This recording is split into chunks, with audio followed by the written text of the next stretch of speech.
Fala pessoal, beleza? Meu nome é Wagner, sou professor de física e nessa aula a gente vai estudar um pouquinho sobre os gases perfeitos, beleza?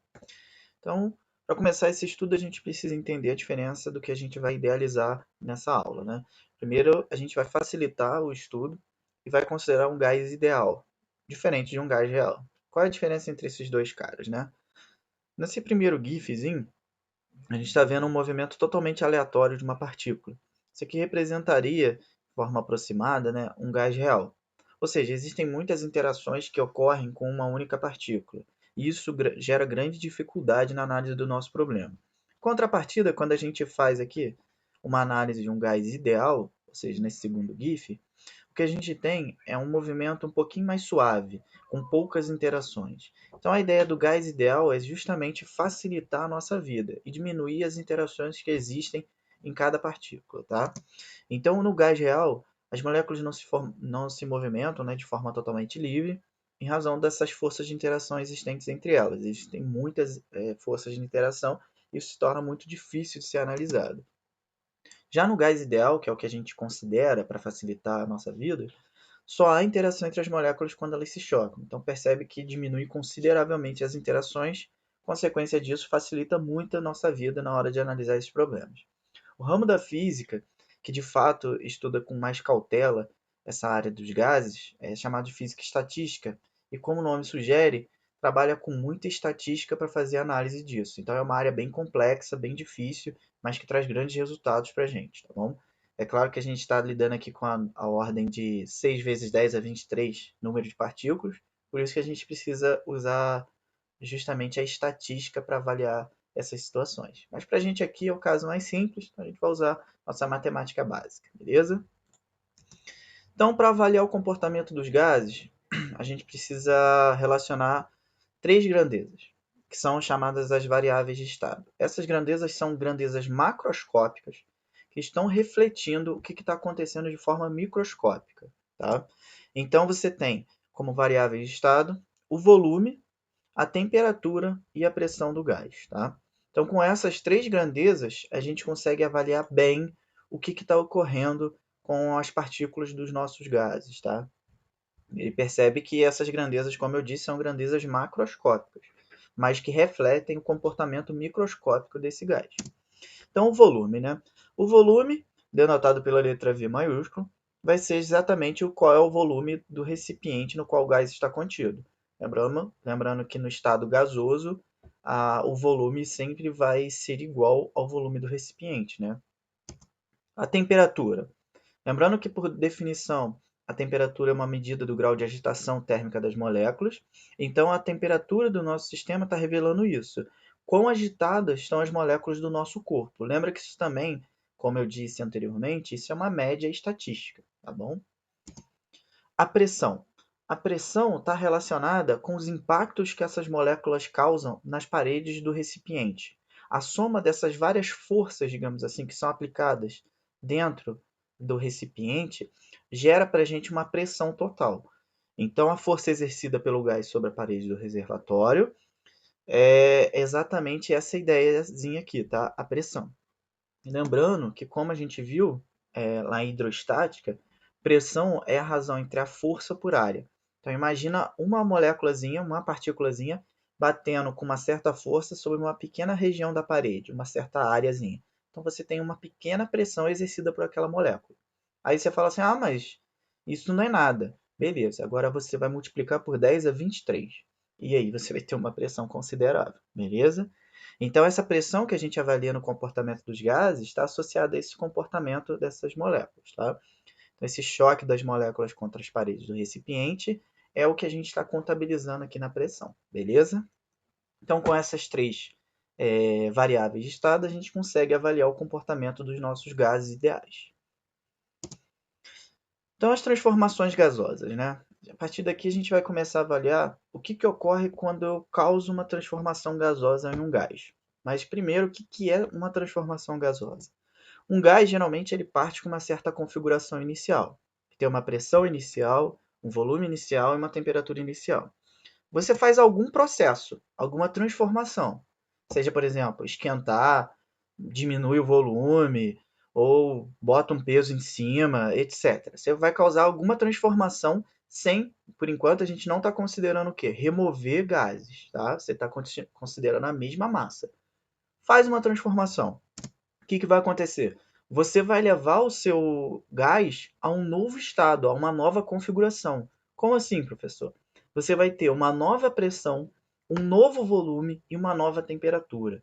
Então, se você muda uma dessas grandezas, você está mudando de estado o seu gás. Então, a transformação gasosa vai ser pautada nessa ideia. Você levar o seu gás de um estado para o outro. Ou seja, mudar as configurações das suas variáveis de estado através de alguma transformação. É isso que você vai fazer. Tá? Então, aqui, por exemplo, tem o estado 1, nessa imagem, né? Eu tenho uma pressão inicial, um volume inicial e uma temperatura. Quando você, por exemplo, ó, diminui o volume do gás, diminui o volume, então eu já tenho um volume novo. Se eu diminuir o volume, as moléculas vão se chocar mais com a parede do recipiente. Então eu já mudei a pressão. Além disso, se elas estão com um volume, um espaço menor, então elas vão se movimentar com mais rapidez. Então a temperatura também vai aumentar. Então percebe que quando você faz apenas uma transformação, em geral, você pode mudar toda a configuração do seu sistema. Mudou a configuração do seu sistema, você está num novo estado do seu gás. Então é isso que a gente vai avaliar. Qual é o comportamento dos gases quando a gente faz alguma transformação e muda uma propriedade dentre essas três variáveis de estado? Beleza? Então aqui a gente vai começar com alguns casos mais simples. Tá? Vou tentar induzir vocês à relação existente, a relação entre essas três variáveis. Lembrar que a partir daqui a gente só está preocupado, por enquanto, em relacionar pressão, volume e temperatura. Então esquece qualquer outro fator, a gente só está levando em consideração esses três fatores. Então a primeira transformação que a gente vai ver é a chamada isotérmica. Então, como o nome sugere, é a temperatura constante. Então, dentre as três variáveis de estado, a temperatura não vai mudar de um estado para o outro. Eu só estou mexendo o quê? Com a pressão e com o volume. Então, isotérmico, iso de igual, termos de calor, né, temperatura. Então, toda transformação isotérmica, temperatura constante. E essa transformação foi estudada inicialmente pelo cientista irlandês Robert Boyle, e é considerado até um dos fundadores da química moderna, um dos pais da química moderna, né? E aí vamos ver alguns dados experimentais, tá? O que ocorre quando você faz uma transformação isotérmica? No primeiro estado, por exemplo, você tem uma pressão de uma atmosfera e um volume de 600 centímetros cúbicos. No estado 2, fiz uma transformação isotérmica. Fui para o estado 2. O que acontece com a pressão? Minha pressão foi para 2 atm e meu volume foi para 300 centímetros cúbicos. Depois fiz de novo uma transformação isotérmica através de um processo. E aí o que aconteceu? Minha pressão está a 3 atm agora e meu volume 200 centímetros cúbicos. Vamos sempre relacionar com o primeiro estado. O que está acontecendo aqui? Quais são as conclusões que a gente pode tomar, né?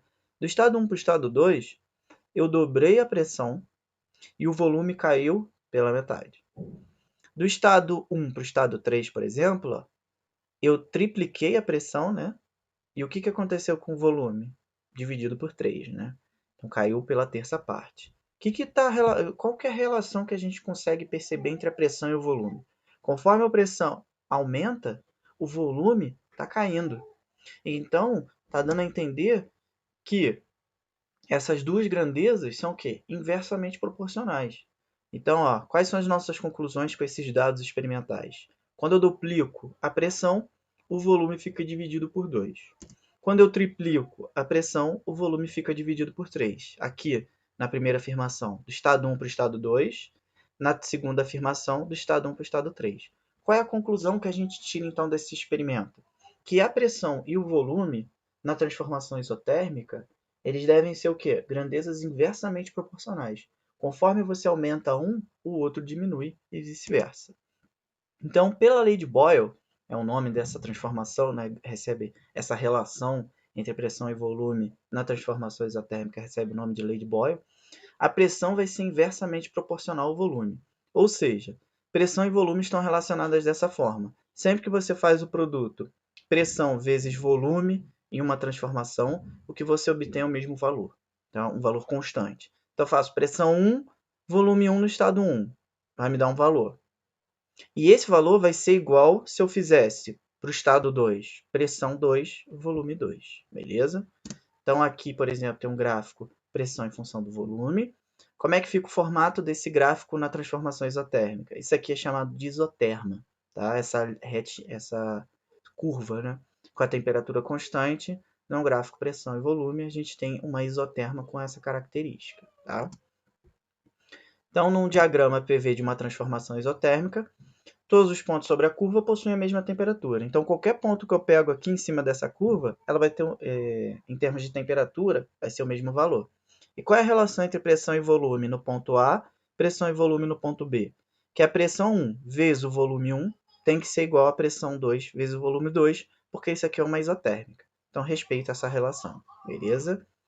Então, esse GIF aqui ilustra o que está acontecendo. Ó. Eu aumento a pressão, diminuo o volume, mantendo a temperatura constante. Ó. Aumentar a pressão é o quê? Botar mais força em cima dessa mesma área. Então, estou aumentando a pressão, a temperatura constante e a pressão está variando, beleza? E aí o nosso gráfico aqui, V contra P. Outra transformação é a transformação isobárica. Transformação isobárica é pressão constante. Então, ISO igual baros, pressão. Então, isobárico, sempre pressão constante. Então, dentre as três variáveis de estado, pressão, volume e temperatura, a pressão não muda de um estado para o outro. Então, a gente só vai trabalhar com volume e temperatura. E aí, alguns dados experimentais para essa relação, né? No estado 1, temperatura 1, 300 Kelvin, volume 1, 1.200 centímetros cúbicos, né? Estado 2, dobrei a temperatura, dobrei o volume. Estado 3, tripliquei a temperatura, tripliquei o volume. Quais são as conclusões, então? Quando a gente duplica a temperatura, o volume V também vai duplicar. Quando eu triplicar a temperatura, o volume V também vai triplicar. Qual é a relação, então, entre a temperatura e o volume? Essas duas grandezas devem ser o quê? Diretamente proporcionais. Conforme uma aumenta, a outra também aumenta. Tá? E, de fato, isso é verdade. Então, a lei de Charles e Gay-Lussac, que foram os cientistas, né, que estudaram essa transformação, estava na figura, ela conclui o seguinte, que o volume vai ser diretamente proporcional à temperatura. Então, conforme o volume aumenta, a temperatura também. Então, esses dois caras estão relacionados da seguinte forma. Conforme o volume aumenta, a temperatura também aumenta, a menos de uma constante. Então, de um estado para o outro, o volume dividido pela temperatura deve ser igual ao volume dividido pela temperatura no estado 2 posterior. Tá? Então, esse gráfico aqui é um gráfico do volume em função da temperatura. Nesse gráfico, o que a gente tem é uma reta, até porque conforme um aumenta, o outro aumenta linearmente. Tá? Dentro de um diagrama PV, todos os pontos sobre a reta, né, que a gente tem aqui, ó, PV, a pressão ó, constante. Então, em cima dessa reta, qualquer valor que eu pegar aqui em cima, a pressão não muda. Mas o volume muda, tá bom? Então, todos os pontos sobre a reta possuem a mesma pressão. Aí, por exemplo, se eu quero relacionar aqui volume e temperatura, basta usar essa relação. O volume no estado 1 sobre a temperatura no estado 1 é igual ao volume no estado 2 sobre a temperatura no estado 2. Então, aqui ó, a pressão não varia, a quantidade de peso é a mesma. Aí eu esquento o recipiente, a temperatura aumenta, consequência disso, o gás vai expandir aqui dentro e vai aumentar o volume, beleza? Mantendo a pressão constante.